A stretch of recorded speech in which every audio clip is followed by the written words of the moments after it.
નર્મદામાં સંકલન સમિતિની જે બેઠક મળી તેમાં સાંસદ મનસુખ વસાવાએ વિકાસના કામોને લઈ સાથે જ સ્થાનિક રોજગારીના મુદ્દે, રોડ રસ્તાના મુદ્દે સવાલ ઉઠાવ્યા અને તંત્રના અધિકારીઓને ઘેર્યા.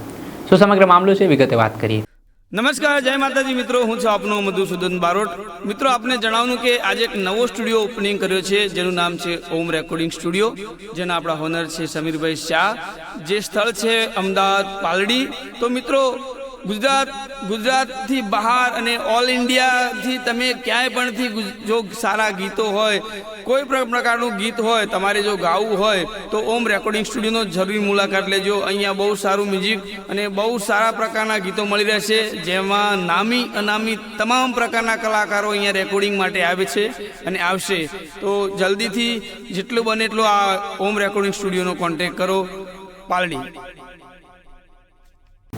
દર્શક મિત્રો, સ્કાયનેટ મીડિયામાં આપનું સ્વાગત છે. આમ તો કહેવાય સાંસદ મનસુખ વસાવા અને ધારાસભ્ય ચૈતર વસાવા એકબીજાના હરીફ માનવામાં આવે છે, એકબીજા વિરુદ્ધ નિવેદનો આપતા હોય છે અને નર્મદા જિલ્લામાં આ બે નેતાઓના નિવેદનબાજીઓના કારણે ગુજરાતનું રાજકારણ જબરજસ્ત ગરમાયેલું જોવા મળતું હોય છે.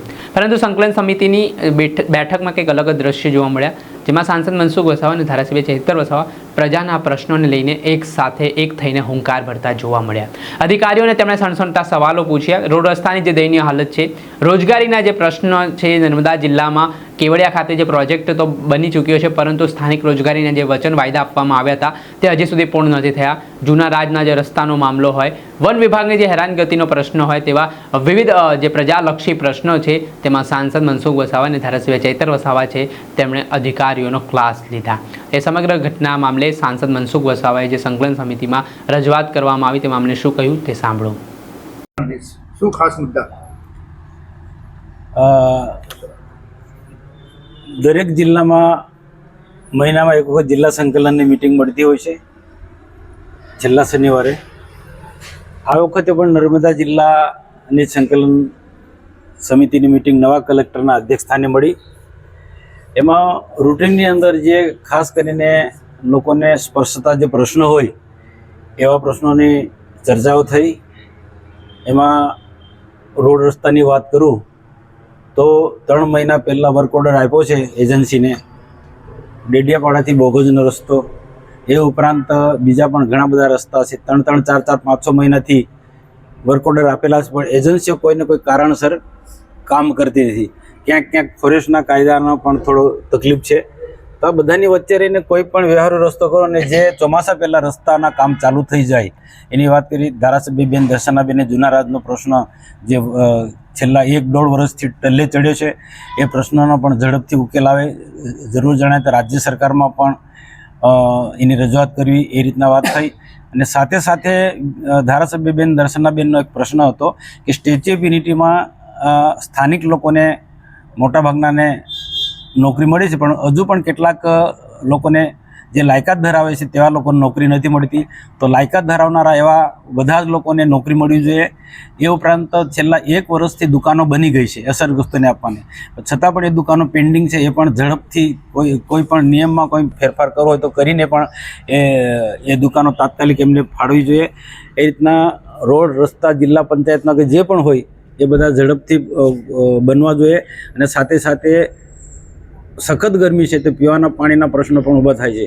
તો પીવાના પાણીના પ્રશ્નો માટે પણ કોઈ પણ જ્યાંની પણ ફરિયાદ આવે તે ઝડપથી પીવાના પાણીના પ્રશ્નો ઉકેલાય, આ રીતના વાત થઈ. અને જ્યારે 2047 સુધીમાં દેશ વિકસિત ભારત બનાવવાનો છે એ અભિયાનને દેશના પ્રધાનમંત્રી નરેન્દ્રભાઈ મોદી સાહેબ એને ખૂબ ભાર મૂકી રહ્યા છે, ત્યારે નર્મદા જિલ્લાનો એક આનો પૂરેપૂરો લાભ મળે એની પણ ચર્ચા થઈ. અને સાથે સાથે નર્મદા જિલ્લાનું શિક્ષણનું સ્તર ખૂબ ઊંચું આવ્યું છે, જે એના કારણે બધા જ લોકો અમારી મહેનત છે, ધારાસભ્યબેન દર્શનાબેનની પણ મહેનત છે. અને ખાસ કરીને દેશના પ્રધાનમંત્રી નરેન્દ્રભાઈ મોદી સાહેબ જ્યારે સ્ટેચ્યુ ઓફ યુનિટી પછી ડેડિયાપાડા બિરસા મુંડાની જન્મજયંતિ ના કાર્યક્રમમાં આવ્યા, એ વખતે દેવમોગરા 1.5 કલાક સુધી વિદ્યાર્થીઓ સાથે પરામર્શ કર્યું. એક સારો મેસેજ ગયો જિલ્લાને અને શિક્ષણનું મહત્ત્વ એમને સમજાવ્યું, એની પણ એક અસર જોવા મળી. એટલે નર્મદા જિલ્લાનું શિક્ષણનું સ્તર ખૂબ સારું આવ્યું છે અને હજુ આવનારા દિવસોમાં શિક્ષણનું સ્તર ખૂબ ઊંચું આવે. 10મા ધોરણ કે 12મા ધોરણનું રિઝલ્ટ પણ આપણે ગુજરાતની હરીફાઈ કરી શકીએ એ પ્રકારના આવવું જોઈએ.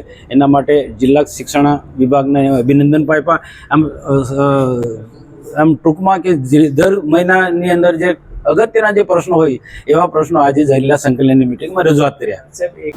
જી આપણે આ સાંભળ્યા હતા સાંસદ મનસુખ વસાવાને. હાલ તેમનું મોટું નિવેદન સામે આવ્યું છે અને જે રીતે તેમણે વાત કરતા ધારાસભ્ય ચૈતર વસાવાને લઈને વાત કરી અને કહ્યું કે તમામ ધારાસભ્યો એક થઈને આ મુદ્દે જનતાના પ્રશ્નને લઈને હવે લડી લેવાના મૂડમાં છે. દર્શક મિત્રો, આવા જ નવા વિડીયો સાથે આપને માહિતગાર કરતા રહીશું, એટલે સ્કાયનેટ મીડિયા જોતા રહો.